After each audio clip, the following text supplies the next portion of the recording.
Good morning, students. In the last class, we have discussed different contraceptive methods. The methods that are used to prevent the occurrence of pregnancy are known as contraceptive methods. When contraceptive methods are used, there are certain side effects or negative effects also. What are they? The negative or side effects of the contraceptive methods. With the physical or mechanical barriers, that is, usage of condoms, there are no much reported side effects. Whereas, with the usage of drugs or pills and with the usage of intrauterine device like copper T and by having surgical contraceptive method done in the body, that is vasectomy and tubectomy, there are certain side effects. First, let us see the side effects of the usage of drugs or pills. When drugs or pills are used to change the hormonal balance, which in turn causes the non-release of egg, that is, the eggs are not released with the usage of drugs and pills. And when egg is not released, automatically fertilization, it cannot take place. These drugs can cause other side effects like giving headache, formation of excessive pimples, etc. Next, coming to usage of intrauterine devices, IUD.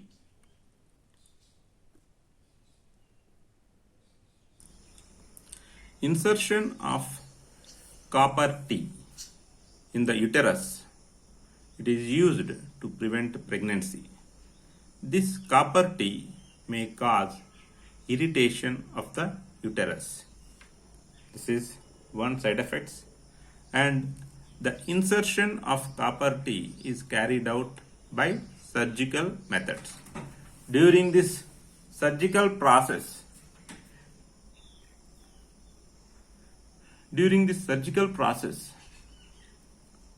slight damage to the uterus may take place, which may result in further infection of the uterus, and this infection of uterus may cause the uterus non-functional, means it cannot bear the growing embryo in it, because the purpose of the uterus is to allow the embryo to grow in it until it is formed into fetus. When uterus wall is damaged, then there is no possibility of that development. Blocking of vas deferens can be done to prevent the transfer of sperms so that fertilization cannot take place. And this blocking of vas deferens is carried out by a surgical method known as vasectomy. In the same way, blocking of fallopian tube can be done to prevent the egg reaching from the uterus so that fertilization cannot take place.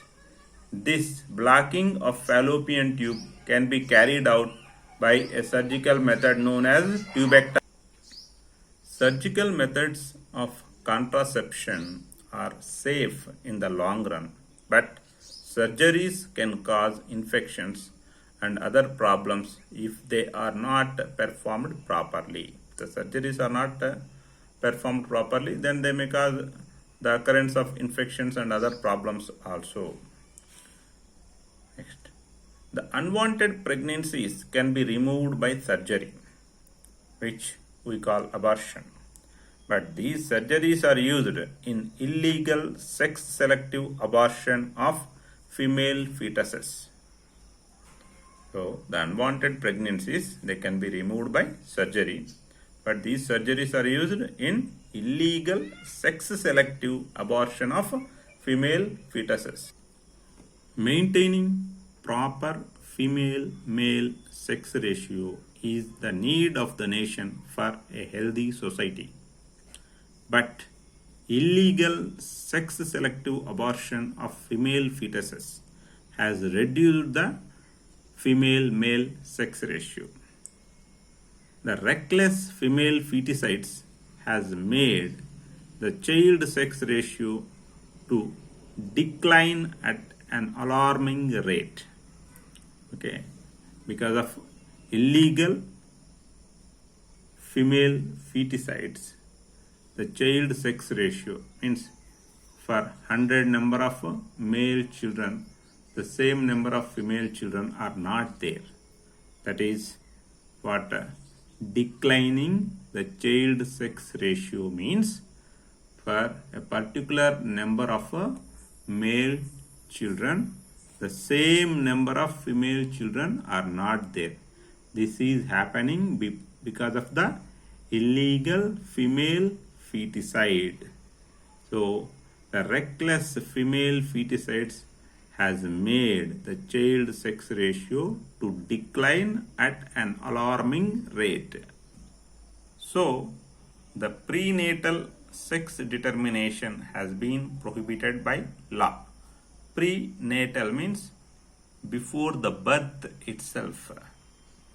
Determining or knowing the sex or gender of the child, it has been prohibited by the law. If the people are knowing, coming to know that which gender is of their baby, then they are trying to do female feticide. If the growing child inside the mother's womb is coming to know that child is a female one, then they are going to go for that feticide. Feticide means killing the fetus. Sidal means killing fetus. Feticide means killing the fetus, female feticide. So by prenatal sex determination, they are trying to do this particular illegal act. So this prenatal sex determination has been prohibited by the law, so that people will not be coming to know which gender is of the baby. Next, the size of human population is determined by the rates of birth and death of the people. The size of a human population is determined by the rates of birth and deaths of the people. The expanding population makes it harder to improve everybody's standards of living. If population is increasing, the demands of the population also will increase. If sufficient resources are not there for the increased population, it will be becoming harder to improve the standards of the living of each and every one. So the size of the human population is cause of concern for many people. Many people are thinking that human population should not rise beyond a particular number. So that everyone is thinking now like we should not have too many children. We should have 1 or 2 children only.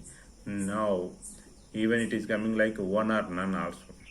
If population increases, then we will not get the resources that are sufficient enough which can meet the demands of the increased population.